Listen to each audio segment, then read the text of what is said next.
Hi, I'm Shannon with Windblown Ideas, and today we're going to color and shape this dahlia paper flower. There are two ways you can shape the petals, a simple way and a more refined way. I'm coloring these with magenta pan pastel, and I'm using the round bar soft sponges to apply it. Apply color to the bottom half of the center strip.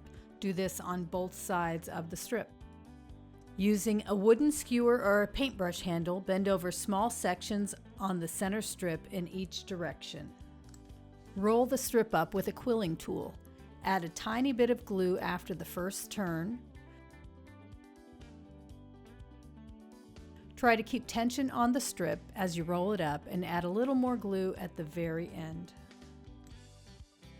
Pop it off the quilling tool and press firmly on a hard surface to flatten the bottom of the center. Apply a very small amount of pan pastel to the tip of the sponge. Apply the color to the inside half of each petal pointing toward the center. Keep the sponge flat on the petal, and because there is no pigment on the center of the sponge, you get a nice blended look. The pan pastel highlights these amazing score lines. For the two bottom layers, each petal gets wrapped around a paintbrush handle. For the two middle layers, alternate between rolling up and rolling down. You'll end up with two of the same next to each other.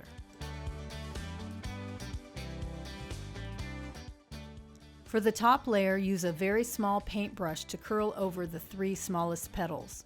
Roll up the remaining petals like the others.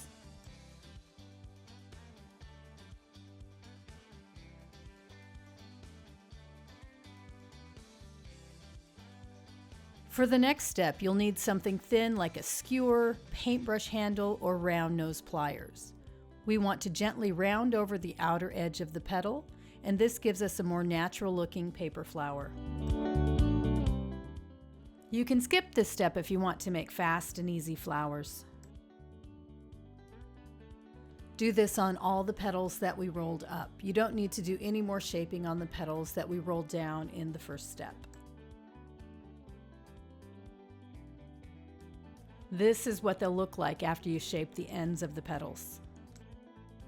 For the bottom two layers, bend all of the petals down.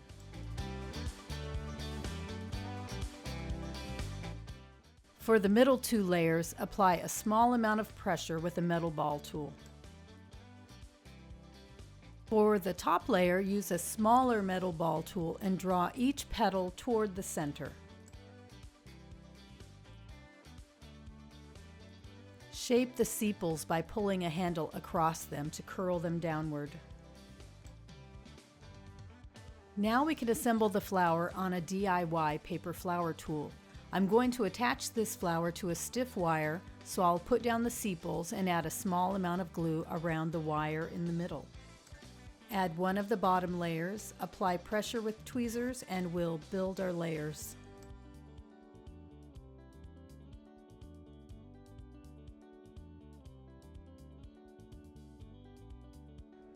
The third layer needs to point to the gap between the previous layers.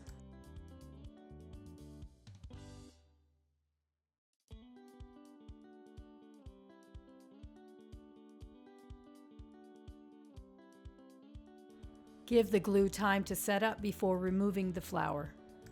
Now we can fluff up the center. Push the pieces outward with your thumb, and then I like to pull the outer pieces down sharply with tweezers, and then push it out again with your thumb.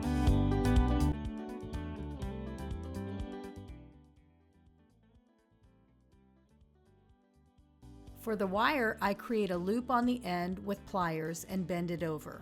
I'll hot glue this to the bottom of the center.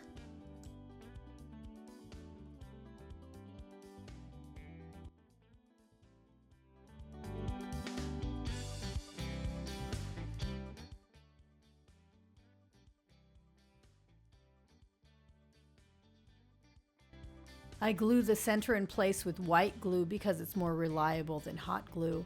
And I have a cardboard box longer than the wire with a hole poked in it that I let the flower sit in until the glue is dry. If I want to attach the flower to a flexible wire, I glue a piece of bind wire to the sepals before I assemble it on the DIY paper flower tool. When the glue is dry, I fluff the dahlia by pulling the bottom petals down and the top petals up.